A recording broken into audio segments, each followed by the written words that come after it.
ഇപ്പൊ എപ്പോഴെങ്കിലും ഈ സജിതയുടെ അച്ഛനും അമ്മയും റഹ്മാനോട് ചോദിച്ചോ അവളെ കുറിച്ച് വല്ല വിവരം ഉണ്ടോ? ഇല്ല ചോദിച്ചില്ല. അവര് പക്ഷേ പൂർണ്ണമായിട്ടും വിശ്വസിച്ചു റഹ്മാന്റെ കൂടെ അല്ല. അല്ല ഞാൻ ഇവിടെ തന്നെ ഉണ്ടല്ലോ, അപ്പൊ അവര് എന്റെ കൂടെ ആയിരിക്കില്ല കൊണ്ട് വിചാരിച്ചു. എന്നിട്ട് ആ വാടക വീട്ടിൽ താമസിച്ച് എത്ര ദിവസം കഴിഞ്ഞാ പുറം ലോകം അറിഞ്ഞത്? അതോ അവിടെ ഒളിച്ചിരുന്നു? അല്ലല്ല, ഒരു വാടക വീട് എടുത്തിട്ട് കുളിച്ചിരിക്കുക. അവിടെ വിത്തനശ്ശേരിയിലാണ്. അവിടെ ഞങ്ങളുടെ പരിസരത്ത് ആരും ഇല്ല, ഞങ്ങൾ അറിയുന്ന ആൾക്കാർ ആരും ഇല്ല. അപ്പോൾ ഞാൻ ഇന്ന സമയത്ത് അവിടെ ഒരു പെയിന്റിങ് പണിക്ക് ജോലിക്ക് കയറി. അങ്ങനെ കുറച്ചായി ജോലിക്ക് പോയി. അപ്പൊ കൊറോണയും വന്നു. കൊറോണ ആയപ്പോ ഇത്തിരി മറ്റേ പണിക്ക് പോവാണ്ട് ഇരിക്കേണ്ടി വന്നു കൊറോണ സമയത്ത്. അപ്പൊ മുതലാളിൻ്റെ ഇത്തിരി കാശും വാങ്ങിച്ചിട്ട് കറണ്ട് ബില്ലും വെള്ളത്തിന് ഇതൊക്കെ കെട്ടണമല്ലോ. അപ്പൊ ഞങ്ങൾ നമ്മാർക്ക് വരേണ്ട കാര്യം ഉണ്ടായിരുന്നു എനിക്ക്. അപ്പൊ ഞാനും ഇത് വീട്ടിൽ നിന്ന് ഇറങ്ങിയത് ഞാൻ മിസ്സിംഗ് ആണെന്ന് ഞാൻ വീട്ടിലേക്ക് വിളിച്ചിട്ടില്ല, ഒന്നും ചെയ്തിട്ടില്ല. വീട്ടുകാരെ കൊണ്ട് കേസ് കൊടുത്തു. ഞാൻ മിസ്സിംഗ് ആണെന്നുണ്ട് വീട്ടില് നമ്മാറ സ്റ്റേഷനിൽ പരാതി കിട്ടി. എന്നിട്ട് ഞാൻ എന്നെ പോലെ നമ്മാർക്ക് വന്നപ്പോ എന്റെ ബ്രദർ കണ്ടു. എന്നെ കണ്ടിട്ട് നീ ഇത്രയും നാള് എവിടെയായിരുന്നു പറഞ്ഞു. ഒരു 2 മാസമായിട്ട് കാണും. 2 മാസം വീട്ടിൽ നിന്ന് ഇറങ്ങിയിട്ട് 2 മാസം. അപ്പൊ അതിനുശേഷം ബ്രദർ നമ്മാറെ വെച്ച് കണ്ടിട്ടുണ്ടായിരുന്നു. അപ്പോൾ അവിടെ ചെക്കിങ് ആയിരുന്നു. ചെക്കിങ് ആയതുകൊണ്ട് ഞാൻ വണ്ടി എടുത്തിട്ട് പോവാൻ നോക്കി. അപ്പൊ സ്കൂട്ടി തന്നെ. അതെടുത്ത് പോവാൻ നോക്കിയപ്പോൾ അവര് പോലീസുകാർ ഇപ്പം മിസ്സിംഗ് ആണ്. അപ്പൊ ചേട്ടൻ ഓടി വന്നു, വണ്ടി നിർത്തി ഓടി വന്നിട്ട് ഇപ്പം മിസ്സിംഗ് ആണ്, ഇവൻ എവിടെയാണെന്ന് അറിയില്ല, പോലീസ് സ്റ്റേഷനിലൊക്കെ പരാതി കൊടുത്തിട്ട് പറഞ്ഞു. അവര് എന്നെ അങ്ങനെ വിളിച്ചിട്ട് പോയി സ്റ്റേഷനിൽ പോയപ്പോൾ ഇന്ന പോലെ നീ എവിടെയാണ് കേട്ടു. അപ്പൊ ഇന്ന പോലെയൊക്കെ അപ്പോഴാണ് ഞാൻ ഇവള് എന്റെ ഒപ്പം ഉണ്ട് എന്ന് അറിയുന്നത്. ഞാൻ ഇന്ന അവളുടെ പോണ് കേട്ട പോലീസുകാർ ഞെട്ടി ബോധം കെട്ടി വീണു. തീർച്ചയായും ചക്ക വെട്ടിയിട്ടല്ലേ പോലീസുകാരൻ തറയും. അവര് പോലീസുകാർ എങ്ങനെ കേട്ടത്? കാര്യം അവർ ഇത്രയും കാലം അന്വേഷിച്ച കേസല്ലേ ഇത്? അല്ല, അവര് കേസ് അന്വേഷിച്ചവരൊക്കെ മാറിപ്പോയി തോന്നുന്നു. ഇപ്പൊ പുതിയതായിട്ട് വന്നവരായിരുന്നു അവരൊക്കെ മാറിപ്പോയില്ലേ, ട്രാൻസ്ഫർ ആയി, അവിടെ ഉള്ളവരെല്ലാം പോയില്ലേ? ഓക്കെ. പിന്നീടാണ് അവള് എന്റെ ഇടിച്ചോ? അവര് പോലീസുകാർ ഇടിച്ചോ ഇത് കേട്ടപ്പോ? ഇടിച്ചില്ല. അത് അവർക്ക് ചിരി വന്നു പോയോ? അവര് ചിരിയില്ല, അവർക്ക് അത്ഭുതമായി ഇത് പോയി. അതിപ്പോ നീയപ്പോ അപ്പൊ അവള് ഇത്രയും കാലം എവിടെയായിരുന്നു പറഞ്ഞു, നമ്മുടെ വീട്ടിൽ തന്നെ ഉണ്ടായിരുന്നു പറഞ്ഞു.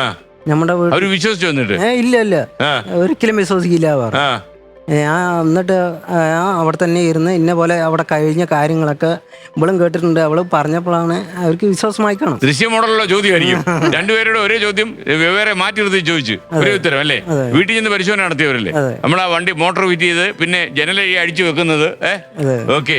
അല്ല, മാത്രമല്ല ഒരിക്കൽ പോലും താങ്കൾ ഉപയോഗിച്ച ഒരു വസ്ത്രവും മറ്റുള്ള വീട്ടിലുള്ള ആരും കണ്ടില്ലല്ലോ.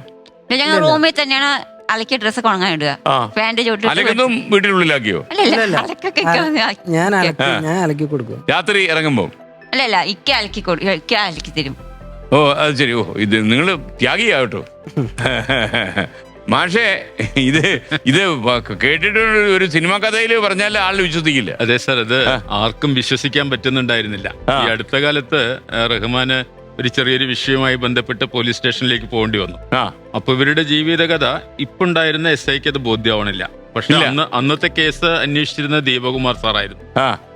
അദ്ദേഹം കൃത്യമായിട്ട് ഈ കാര്യം സത്യസന്ധമായി അന്വേഷിച്ച് ഇത് അദ്ദേഹമാണത് ഉറച്ചു വിശ്വസിച്ച് ഇങ്ങനെയാണ് നടന്നത്. ഇതേപോലെയുള്ള മറ്റവര് പറഞ്ഞല്ലോ സാർ, ദൃശ്യം മോഡൽ എന്നൊക്കെ പറഞ്ഞു. ജനലിൽ കൂടെ ഇവരെ രണ്ടുപേരെയും ചാടിച്ചു. ഇങ്ങനെ ഇതിൽ ഇറങ്ങാൻ കഴിയുമോ, ഇങ്ങനെ കയറാൻ കഴിയുമോ പരീക്ഷണം. പരീക്ഷണത്തുണ്ടായിരുന്നു തെളിയിക്കാൻ. ഇത്തരത്തിൽ ഇവരൊരു ടിവിയുടെ ഒരു പെട്ടി ഉണ്ടായിരുന്നു, ഹാർഡ് ബോർഡ് ബോക്സ് ഉണ്ടല്ലോ, അതിനകത്തൊക്കെ കുട്ടിയെ ഒളിപ്പിച്ചിരുത്താറുണ്ട്. പിന്നെ അതെ, പിന്നെ ജനലിന്റെ മരത്തിന്റെ ജനൽ എന്ന് പറയുമ്പോ ഒരു കുഞ്ഞു ജനല, അതിൽ കൂടെ നമുക്കൊന്നും ചിലപ്പോ കടക്കാൻ കഴിഞ്ഞു എന്ന് വരില്ല, അത്രയും ചെറുതാ. അതിലൂടെ അവര് ഈ ഒരു സൈഡ് അഴിച്ചിട്ട് അതിന്റെ ഉള്ളിലെ പീസ് കളഞ്ഞു കഴിഞ്ഞാല് അല്പം നീക്കി ഇങ്ങനെ ജനല് വേണം തുറന്നു നോക്കുമ്പോൾ പക്ക ജനലാക്കി നിർത്താം. പക്ഷെ അത് കഴിഞ്ഞാൽ അവർ ആവശ്യത്തിന് അഴിച്ച ഒരു പാസേജ് ഉണ്ടാക്കും. രാത്രി സമയങ്ങളിൽ പുറത്തിറങ്ങി അവർ രാത്രി അവിടെയൊക്കെ നടക്കാറുണ്ട്. പിന്നെ ഇവര് അച്ഛനും അമ്മയും കാലത്ത് നേരത്തെ തന്നെ ജോലിക്ക് പോകും. ജോലിക്ക് പോയി കഴിഞ്ഞാൽ ഇദ്ദേഹത്തിന്റെ സഹോദരി ആ കുട്ടിയും തൊട്ട വീടുകളിലൊക്കെ ജോലിക്ക് പോകും.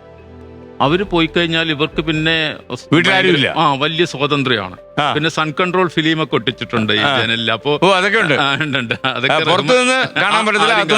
എല്ലാം കുഞ്ഞു ജനലാണ്. പക്ഷെ എങ്കിലും അതൊക്കെ ഫിലിമൊക്കെ ഒട്ടിച്ച് ഇവർക്ക് പുറം കാണാം, പുറമേ നിന്ന് അകത്തേക്ക് ആരും കാണാൻ പറ്റില്ല. അങ്ങനെ ആ രീതിയിലാണ് ഇതൊക്കെ ചെയ്തിരുന്നത്. ദീപകുമാർ സാറ് കൃത്യമായിട്ട് അത് അന്വേഷിച്ച് മനസ്സിലാക്കിയിട്ടാണ് അദ്ദേഹം ഇങ്ങനെ ഒരു തീരുമാനത്തിലെത്തിയത്. ഈ എൻ്റെ ബ്ലോക്കിൽ ഇവർ കഴിഞ്ഞ ദിവസം ഒരു ധനസഹായത്തിൻ്റെ സ്വയം തൊഴിൽ സംരംഭത്തിന് ഒരു അപേക്ഷ കൊടുക്കാൻ വന്നപ്പോൾ നമ്മുടെ നിലവിലുള്ള സെക്രട്ടറിക്ക് അത് പറഞ്ഞിട്ട് ബോധ്യമാവണമില്ല. ഞാൻ പറഞ്ഞു സാർ ഒന്ന് കേൾക്കൂ, ഞാൻ വിശ്വസിക്കില്ല എന്നാ പറഞ്ഞു. ഞാൻ പറഞ്ഞു നിങ്ങൾ വിശ്വസിച്ചിട്ടില്ലേ, വേണ്ട. അങ്ങനെയാണ് ഇപ്പോഴും ആളുകൾ കരുതുന്നത്. പക്ഷെ സത്യത്തിൽ അവര് 10 വർഷം ആ വീട്ടിലുണ്ടായിരുന്നു. പിന്നെ എനിക്ക് റഹ്മാനോടുള്ളൊരു ബഹുമാനം ഞാൻ നേരത്തെ സൂചിപ്പിച്ചു. ഒരു പാവപ്പെട്ട പെൺകുട്ടിയെ അദ്ദേഹത്തിന്റെ മതം ഒക്കെ എങ്ങനെ നിൽക്കുമ്പോൾ സാറിന് അറിയാലോ നിലവിലെ വലിയ പ്രശ്നമാവും. അപ്പോ പക്ഷെ റഹ്മാൻ പൊന്നുപോലെ കാത്തു എന്നുള്ളതാ അവളെ സംരക്ഷിച്ചു. ഇയാളെടുത്ത ത്യാഗം ചില്ലറയല്ല. കാരണം റിസ്ക് മൊത്തം ഇയാളുടെ വീട്ടിലല്ലേ നിൽക്കുന്നത്. തീർച്ചയായിട്ടും. അതുകൊണ്ട് തന്നെ പുരോഗമന കലാ സാഹിത്യ സംഘം ഞങ്ങള് രജിസ്റ്റർ മാരേജ് ഒക്കെ ഞങ്ങളാണ് നേതൃത്വപരമായി നിന്ന് നടത്തി കൊടുത്തത്. ഒന്നും ഉണ്ടായിരുന്നില്ല. പോലീസ് സ്റ്റേഷനിൽ പോണ്ടി വന്ന നിരന്തരം ജോസഫൈൻ മാഡം പുതിയ SI വന്നപ്പോഴേ എന്തിനാ പോണ്ടി വന്നത്? അത് അവിടെ തൊട്ടടുത്തുള്ളൊരു വിഷയം, ഒരു ചെറിയൊരു വിഷയം. അതിൽ ഒരു അയൽവാസി ഇവരെ ബുദ്ധിമുട്ടിച്ചു ഈ കുട്ടിയെ. അപ്പൊ ആ വിഷയവുമായി ബന്ധപ്പെട്ട് കേസായി. അത് വലിയ ഗൗരവമുള്ളതല്ല. അപ്പൊ ആ സമയത്ത് SIക്ക് അത് ബോധ്യപ്പെടുന്നില്ല, ഇവരിങ്ങനെ ഒരുമിച്ച് ജീവിച്ചു. എന്നിട്ട് ദീപകുമാർ സാറ് വിളിച്ച്, ഞാൻ ദീപകുമാർ സാറെ വിളിച്ച് പറഞ്ഞ് അങ്ങനെ ഒരു ഇന്ററാക്ഷൻ വേണ്ടി വന്നു ഇതിനകത്ത്. ഇത് വിശ്വസിച്ച് ആ നെന്മാറയിൽ ആരെങ്കിലും ഉണ്ടായിരുന്നോ? തുടക്കത്തിൽ ആരും വിശ്വസിച്ചില്ല. അപ്പൊ കൂട്ടുകാരനോ ഇയാളെ റഹ്മാനെ കുറച്ച് ദിവസം കാണാതായല്ലോ. അപ്പൊ നിങ്ങൾ കൂട്ടുകാരെന്താ വിചാരിച്ചത്? അപ്പൊ ഞാൻ അറിഞ്ഞിട്ടുണ്ടായിരുന്നില്ല. ഇല്ല അവരൊന്നും ആരും അറിയുന്നില്ല. നിങ്ങൾ വിശ്വസിച്ചോ ഇയാള് ഇങ്ങനെ കാമുകയെ കൊണ്ട് ജീവിക്കുമായിരിക്കുമെന്ന്? ഈ കഥ കേട്ടപ്പോ പിന്നെ എന്ത് തോന്നി? വിശ്വസിച്ചു അല്ലേ?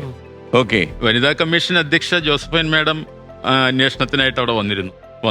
ഈ കുട്ടിയെ കാണാനില്ലെന്നുള്ളൂ. വാടക വീട്ടിൽ താമസം തുടങ്ങിയതിന് ശേഷമാണല്ലോ കണ്ടുപിടിക്കുന്നത്. അല്ല, എനിക്കൊന്ന് ഇത് ഇവരെ കണ്ടതിന് ശേഷമാണ് ജോസഫൈൻ വന്നത്. കണ്ടതിന് ശേഷം ഇത് വിവാദമായി, പത്രങ്ങളിൽ മീഡിയ എല്ലാം വലിയ വാർത്തയായപ്പോ ജോസഫൈൻ മാഡം അവിടെ വന്നിട്ട് അവരൊരു കണക്കിനും വിശ്വസിക്കുന്നില്ല.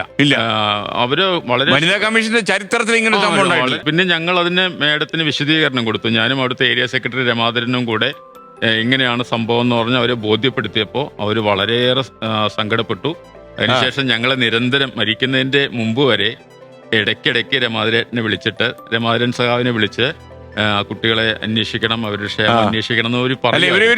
ഇയാളുടെ പേര് ശ്രീപീഡനത്തിന് കേസ് ഇട്ടോ? എന്ത് കേസ് കൊടുക്കുന്നു പറഞ്ഞു. അതാണ് വനിതാ കമ്മീഷൻ ആലോചിച്ചത്. കേസ് എടുത്തു, പിന്നെ അത് കേസ് ഒഴിവാക്കുകയാണ്. കേസ് എടുത്തായിരുന്നു ആദ്യം. എന്തെല്ലാം കാര്യങ്ങളാ അല്ലേ?